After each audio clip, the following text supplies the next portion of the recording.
Now, from your weather authority, meteorologist Cody Bailey. We are in the early stages of what looks to be a prolonged heat wave. Today was day 2 of a 90 degrees or hotter. Usually we classify anything of 5 days or longer as a heat wave, and we look to see our temperatures top the 90s for at least the full work week. There's maybe a chance that we hit 90 on Saturday. Just kind of depends on any rain showers in the area. And that's the other story. We're not going to be dealing with a whole lot in the way of rain, and our consecutive dry stretch continued today, now beyond 3 straight weeks. More on that here in just a second. But here's a look at the highs today across the immediate tri-state. Everyone in the 90s, including a high at Evansville of 93 degrees. A couple degrees cooler to the northeast on the fringe of our viewing area, up in Lagodi, hitting 89 degrees, which is at least a little closer to average for this time of the year. But we're not going to be dealing with anything near or below average for the next several days, that's for sure. As we're going above normal, we could even touch or at least flirt with the triple-digit range for the actual air temperatures, let alone the heat index and that feels like temperature. But as I mentioned, our dry spell continued for yet another day with no measurable precipitation. We've had a couple days with a trace of rain at the airport, but in terms of anything measurable, not the case. 22 days in a row now, and now we are looking ahead to the next longest stretch, which is all the way back in 1999 of around this time, so almost exactly 25 years.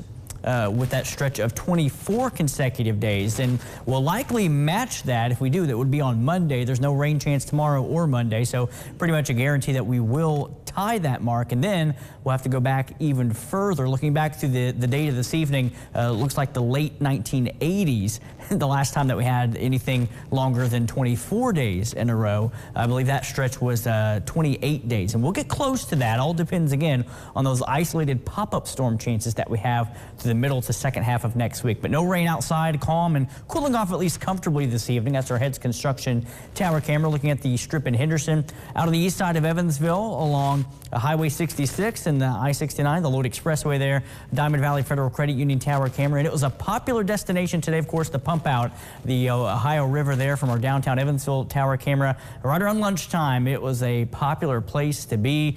People spending time on the sandbar there in the Ohio, and a few boaters still out there. We can see a couple of those lights there on the pump out there, and likely a similar scene again tomorrow. No threat of rain, so no issues there to be on the water, just a little on the hot side, of course, during the heat of the afternoon. But we're at 75 right now for the temperature. Dew points have crept up a little bit through this evening, kind of steadily. We were in the low 60s today, and then once the sun's gone down, we've gotten a little bit more on the humid side, 66 for the dew point, and that is essentially right above the threshold. Anything 65 or higher is in the humid category, so it is definitely feeling more humid, a little muggy this evening, but temperatures are cooling off again pretty comfortably right now. Already seeing some 60s down to the South Beaver Dam at 69, Greenville coming in at 68 degrees. Just some ground clutter on Doppler radar, not reaching the ground, no precipitation or moisture in the area. We have some of these clouds that was associated with some showers earlier today across parts of Missouri and northern Arkansas. Those really dried up as it approached the,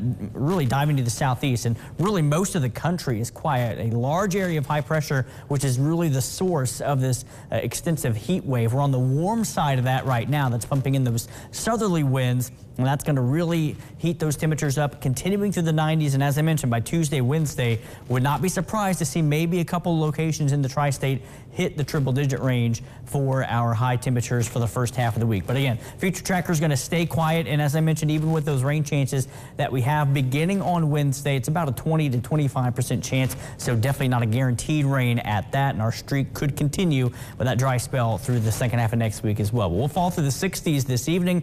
High temperatures tomorrow close to where we were today, low to middle 90s, and then upper 90s, 99 for Tuesday and Wednesday with a slight chance of showers and thunderstorms. A few more numerous pop-up showers and storms possible on Friday and Saturday, but still not a guaranteed rain.